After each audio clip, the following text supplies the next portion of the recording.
Torah Tfila. Torah Tfila. Torah Tfila, c'est le secret de l'union, c'est le zivouk entre l'homme et la femme. La Torah et la Tfila. Et Aman, la première chose qu'il a fait, il a dit, prends la Tfila, mets-la à Achashverosh. C'est qui Achashverosh? Le Yetzer Hara. C'est quoi? On a un Yetzer Hara dans la Tfila. La Tfila, elle est très dure. On peut étudier, on peut aller dans des cours de Torah, mais aller prier à la prière, faire le truc, etc. C'est lourd, c'est dur. Tu fais chez toi à la maison, tu bacs, tu essayes de faire mincha, katsar, parce que tu n'as pas le temps, au lieu de prendre chaque mot. Tu fais une amie sans rien du tout, etc. Tu comprends? Et c'est ça le problème, c'est que tout le inyan, c'est que tu ne mets pas le point dans la prière. Pourquoi? Parce qu'aujourd'hui, on a fixé un mode d'étude de Torah aujourd'hui juif, que ce mode-là, tu n'as plus besoin d'Hachem. C'est robotique. C'est robotique, tu n'as plus besoin d'Hachem dans le mode de Torah aujourd'hui. Tout est écrit, tout est fait, tout est bon, tout est là, tout est devant toi. Tu n'as plus besoin de Hachem dans tout ça. Par contre, à l'époque, quand on ne comprenait pas, on priait Hachem, Hachem, qu'est-ce que j'ai fait pour que j'arrive pas, que la Torah ne peut pas rentrer dans mon cœur? Comment ça se fait? Comment ça se fait? Ribon Hachem, je te demande pardon. Je t'imagine si un homme, il étudie comme ça, toute sa Torah qu'il encaisse, c'est une Torah qui est exceptionnelle. Et ça, c'est une vraie Torah. Ça, c'est la Torah qui te rend une Torah qui te reste et qui te fait changer. C'est dur. Mais c'est vrai. Nachon, c'est très dur. Il faut être engagé. Parce que tu n'as pas la force, tu n'as pas envie. Des fois, tu as envie que ça soit trop facile. Tu as envie que ça soit tout à ta portée de main. Écoutez-moi, sur Pourri, t'expliques le date de la Torah. Nachon. Quand t'es pur, tu reçois direct. Nachon. C'est la raison pour laquelle il dit Rabbi Israël. Qu'est-ce qu'il faut faire à Purim? La première chose qu'il faut faire à Purim, c'est quoi? Joyeux. Et qu'il faut faire quoi? Il faut se bourrer la gueule. Et pourquoi il faut se bourrer? Quand tu te bourres, c'est quoi que... Hein? Tu perds quoi? La tête. Et qu'est-ce que tu fais avec ta tête? Tu étudies la Torah. La première chose, c'est d'abord boire. Sache que c'est en te cassant ton cerveau que tu vas t'attacher à Hachem. En comprenant que tout c'est Akadosh Baruch Hu, que tu peux atteindre Hachem même sans ton cerveau. En faisant un lien entre le cœur et le cerveau. Ça oui, pas que le cerveau. Donc le premier travail, comment tu casses Aman, Amalek, comment tu le casses? Tu casses, tu bois. Parce que quand tu bois, tu casses ton cerveau. C'est quoi ton cerveau? Je pense, je suis, je crois, j'ai dévoilé, etc., etc. Toutes ces paroles qui sont horribles. Nous, on n'est rien, on n'est rien, on n'est rien. Il n'y a pas je suis, je crois, il n'y a pas. Ça n'existe pas, on est des zéros, on est des macaques. On n'a que Hachem. Hachem, c'est lui qui nous donne, un petit peu. Hachem, il nous donne petit à petit. Si on lui demande, il nous donne. Et tout ce qu'il nous donne, c'est bien. Et ce qu'il ne me donne pas, c'est que ça ne doit pas arriver à moi. Maintenant, tout le secret, c'est ça. Aman, tout son travail, c'est de défaire la tfila de la Torah. Qu'est-ce qui se passe? Mordechai, il se retrouve où? Il se retrouve sans la tfila. Et la tfila, elle est où? Elle est chez Achashverosh. Alors là, il y a un problème. Alors qu'est-ce qu'il fait Mordechai? Il dit à Esther, qu'est-ce qu'on doit faire? Alors Esther, elle dit, jeûner pour moi pendant 3 jours. Et après, je vais rentrer chez le Yetzer Hara, chez Achashverosh. S'il me reçoit, c'est bien. Mais s'il ne me reçoit pas, c'est fini. Mais à qui elle a dit de jeûner, Esther? À Mordechai, elle a dit à tout le peuple. Elle a dit de dire à tous les enfants de Shushan. Ils croyaient plus en elle, ils ont dit qu'elle a abandonné. Non, les enfants de Shushan, tous ceux de la ville de Shushan. Ouais. Du là où Achashverosh il était, eux ils vivaient un peu la scène, ils étaient là-bas. Tu comprends? Donc ils vivaient un peu plus la scène. Donc qu'est-ce qu'elle dit? C'est que ce Shushan, Ouais. Alors qu'est-ce qu'ils ont dit? Elle a dit jeûner. C'est quoi jeûner, mes amis? C'est-à-dire quoi quand tu jeûnes? Tu casses ton corps, tu casses ton corps. Qu'est-ce qui se passe quand un homme il jeûne? C'est nice. Quand un homme il jeûne, le premier qui prend, c'est qui? Quoi? Le premier qui prend quand on jeûne, c'est qui? Qui prend sur lui le corps. Dans le corps, c'est quoi le premier qui prend? C'est le cerveau. Le cerveau, il a soif, il n'a pas d'oxygène et il n'a pas de mouillé, comment on appelle ça? Il n'a pas d'eau. La première chose que c'est important de faire quand tu te réveilles, après la tfila, bien sûr, c'est de boire de l'eau. Pour donner, pour faire... Après la prière. Après la prière. La machine, elle se met en route. Ouais. D'abord, tu donnes à boire à ta neshama, après tu donnes à boire à ton corps. La première chose que la neshama, elle doit boire, c'est la prière. Mais si t'as soif pour prier, toute la prière. Ça fait rien. Non, mais c'est mieux. T'as fait un café, Si une fois t'as vraiment soif, ok, mais tous les jours. Ouais, le café, c'est autorisé. Tout à fait là. Non, il n'a pas dit ça, Rabbeinu. Ah ouais. Jamais. Rabbeinu a dit même de l'eau, c'est interdit. Tout à fait là. C'est quoi? J'avais parlé une fois avec Prendre un café et tout ça. Pourtant, on nous disait ne prenez pas votre café et votre clope avant l'étude. Avant, je faisais ça café à la synagogue. Sans leur café, t'as vraiment pas avoir que ça. Déjà, t'avais pas le D'après la halakha, c'est le mouta. La halakha, elle te permet. Mais Rabbi Nachman, il dit. Ah, la halakha te permet. Ouais, Rabbi Nachman, il dit la prière qui sort d'une bouche qui n'a été. Qui a rien fait rentrer dans sa bouche, elle monte très très très haute. Elle monte très haute. Alors, d'après la halakha, tu peux. La halakha, elle te permet. Tu comprends? Tu peux prendre ton café d'après la halakha. Mais Rabbeinu, il dit si tu veux vraiment que ta prière elle a une puissance, même si tu n'arrives pas à prier, prie avec la bouche sèche. Tu vas prier 2-3 jours avec la bouche sèche, après tu vas tout de suite t'habituer. Alors, Bekitsour, qu'est-ce qu'elle dit? Elle dit, Esther, elle dit jeûner 3 jours. Ça veut dire quoi? Je veux que la première chose qui soit endommagée, parce que jusqu'à maintenant, c'était quoi qui a été endommagé? C'était le cerveau. Vous avez rentré votre cerveau dans la Torah sans faire rentrer le cœur. La Emouna. Alors maintenant, ce que vous devez faire, c'est faire quoi? Que prier. 3 jours, que prier. Et vous savez, c'est sorti quand ces 3 jours-là? C'est sorti quand, mes amis? Pessah. Au lieu de faire Alachmania, Diachalou. Jour de Pessah. Le jour de Pessah, C'est pour ça qu'il dit que ils ont jeûné. commencé à pourrir. Pas de korban, pas de matzot, pas de maror. Maintenant, il tapait ça, maintenant ça a pourri. Rien. Jeûne. Mordechai, il a dit, t'es sûr? Jeûner à Pessah? Alors là, qu'est-ce qu'elle dit, Esther? Elle dit, oui, qu'est-ce qui s'est passé à Pessah? C'est quoi qui a fait sortir tout le monde? C'est le fait qu'ils ont crié en Égypte. C'est ça, pas la Torah. C'est pas la Torah. C'est pas les Lévines qui ont fait sortir les Béné Israël. Moi, c'est dans cette période alors pourri. Hein? Pourquoi pourri c'est cette période-là? Parce que c'était le jour où il a mis Aman pour tuer tout le monde. Le jour où il nous a exterminés, c'était le 14 Adar. C'était le jour de l'extermination. T'as compris? Donc comme ce jour d'extermination, il est redevenu un jour d'amour envers nous, donc c'est le jour du... Mais le jour du jeûne, c'est tombé quand? Pessah. 1 an avant. Ça dure longtemps. Toute l'histoire de Purim a duré 9 ans. Tout Purim.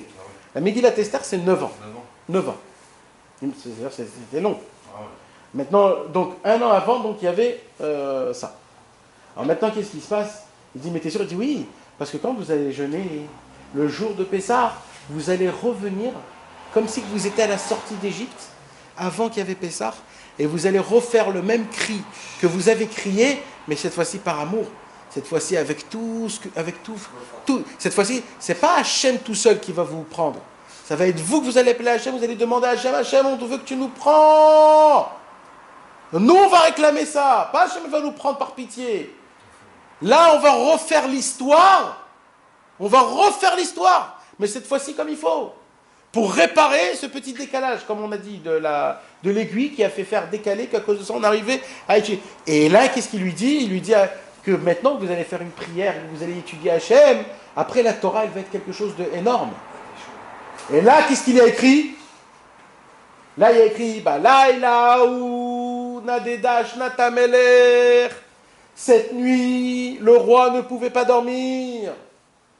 Quel roi on parle? Dieu ne pouvait pas dormir. À chaque fois qu'on parle du roi, on parle de Dieu. À chaque fois qu'on dit, ouais, dans on le dit Megillah, le roi. le roi sans dire la phrase féroce, ça Ouais. parle de Dieu. C'est le Dieu. Et là, on a dit le roi. Ouais. Ah, c'est énorme. Il y a des codes de fou. Eh oui, et là c'est le roi Hachem lui-même qui ne pouvait pas dormir. C'est quoi qu'il ne pouvait pas dormir? Qu'est-ce qui se passe quand tu ne peux pas dormir? C'est ton corps, il a du feu. Ton corps, il a du feu. Pourquoi? Parce qu'on a reprogrammé toute la création du monde, mais de manière où elle soit directe. C'est ce que Rabbi Nachman a fait. Qu'est-ce qu'il a dit Rabbi Nachman de faire? L'essentiel de tout, c'est quoi? Tikkun Chatzot. La nuit, il ne faut pas dormir. Comme la nuit, le Dieu, il n'a pas dormi cette nuit-là. Et nous aussi, on doit acheter cette nuit-là, que nous aussi, on ne doit pas dormir la nuit. Parce que c'est le jour, c'est la nuit où, quand on commence à se réveiller à Chatzot, c'est là où le roi Achashverosh, il n'arrivait pas à dormir. Il a demandé, amenez-moi le livre. Quel livre? Du Zikaron, le souvenir de quoi? Il dit Rabbi Nachman, quand tu te réveilles, c'est quoi la première chose qu'il faut faire? Se rappeler du monde futur. Zikaron Ba'alma Deate. Il faut se rappeler qu'il y a Aman. C'est pour ça qu'on dit. Avant Modani? Avant tout. faut se rappeler qu'on va arriver dans un monde futur. Et que tout ce qui se passe dans ce monde-ci, c'est juste de passage. Quand un homme il arrive à penser à ça, sa journée elle est autrement. Alors qu'est-ce qu'il dit comment il explique Rabbi Israël? Rabbi Israël il dit comme ça. Il dit, c'est quoi Shnat Malko Shel Olam? C'est le Dieu, Akadosh Baruch Hu, il ne voulait pas dormir. Et nous aussi on ne doit pas dormir toutes les nuits. Parce que quand on va se réveiller la nuit, alors là on va parler à Hachem, et là on va prier à Hachem, et là on prépare les ustensiles pour l'étude de la Torah. Pour après le lendemain, qu'est-ce qui se passe le lendemain? Mordechai il sort avec, ou Mordechai yatsa, bilevush malchut, ateret malchut, trelet, ou butz, chur, trelet, karpas ou madai. Il dit Rabbi Israël, c'est des sortes d'habits. Mordechai est sorti avec 8 sortes d'habits qui appartenaient. C'est le niveau de... Et le monde, tout le monde a vu la beauté de Mordechai. Mais là on parle de quand Mordechai et Esther ils se sont remis ensemble. Parce que là Mordechai et Esther, là on avait pendu Haman. Là c'était quand on avait pendu Haman. On a déjà pendu Haman. Elle est restée toute sa vie avec Achashverosh. Oui, mais là il y a écrit que Achashverosh a donné la maison de Haman à Mordechai. Donc ça veut dire que Mordechai, il était avec elle. Donc il y avait le union entre la Torah et la Tfila. Et c'est ça qu'il dit. Il dit, c'est qui Mordechai et Esther? Le Mordechai et Esther forment qui? Mordechai et Esther forment l'union de Rabbeinu Akadosh, Rabbi Nachman de Breslev. C'est ça Rabbeinu, c'est Mordechai et Esther. Et c'est quoi les 8 habits? C'est quoi les habits? C'est les 8 livres que Rabbi Nathan il a écrits. C'est ça les habits du tzaddik. Tu ne peux pas comprendre le tzaddik sans Rabbi Nathan.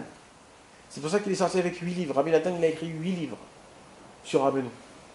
C'est ça tout le Inyan.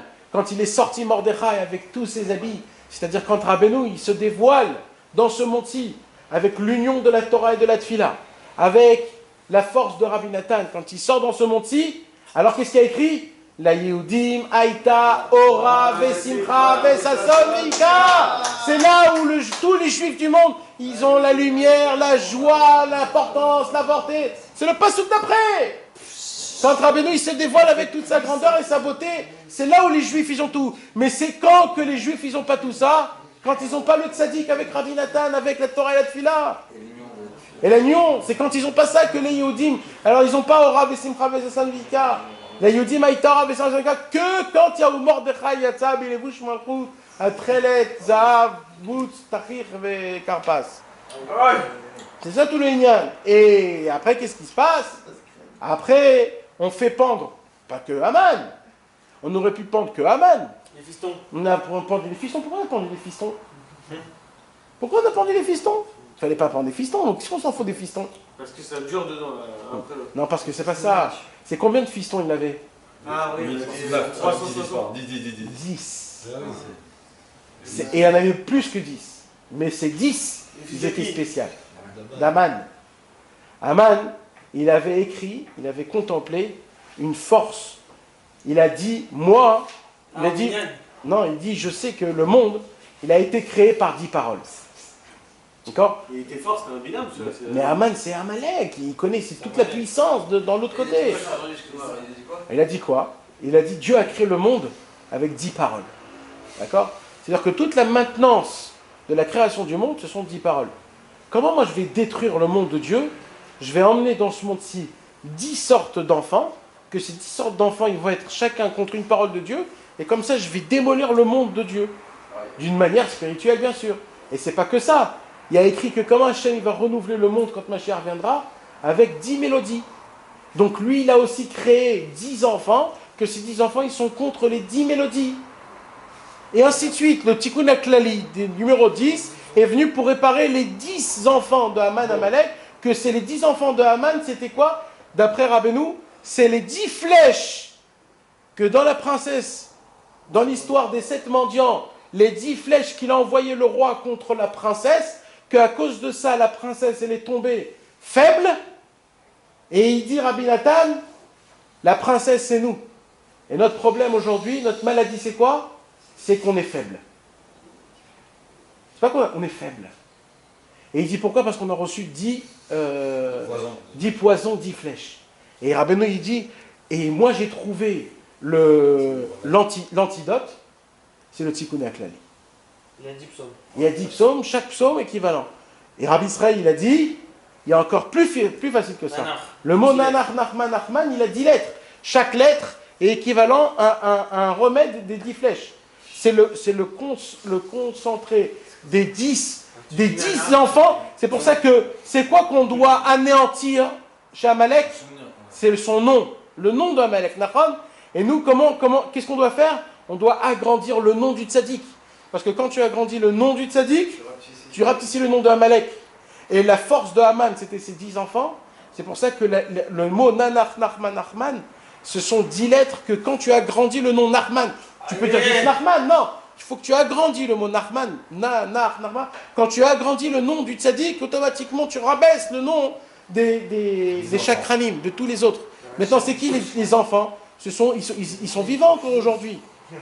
C'est tous les gens qui essayent de te manipuler, qui te font montrer une sorte de Torah, que cette Torah-là, elle est désespérante et qu'elle ne te fait pas monter, comme quoi c'est impossible d'être des tzadikim, qu'aujourd'hui on est un dor halash. Ils adorent dire ça, on est en dor halash. On est une génération faible. Ils adorent dire ça. Mais pas du tout. On est encore beaucoup plus fort qu'à l'époque. À l'époque, ils n'avaient pas tous les tzadikim que nous on a. Nous, aujourd'hui, on a tous les tzadikim qu'à l'époque, ils n'avaient pas. On est encore plus fort qu'à l'époque ce qu'on était. Et toute l'histoire de la Megillat Esther, c'est le chibour de la Torah et de la Tfila. Que Haman, il a voulu les séparer et que Mordechai, il a tout fait pour les remettre. Et c'est pour cela que la Megillat Esther, il n'y a pas le Hallel à Purim. Normalement, il devait avoir le Hallel. La Gemara, il dit, c'est quoi qui remplace le Hallel?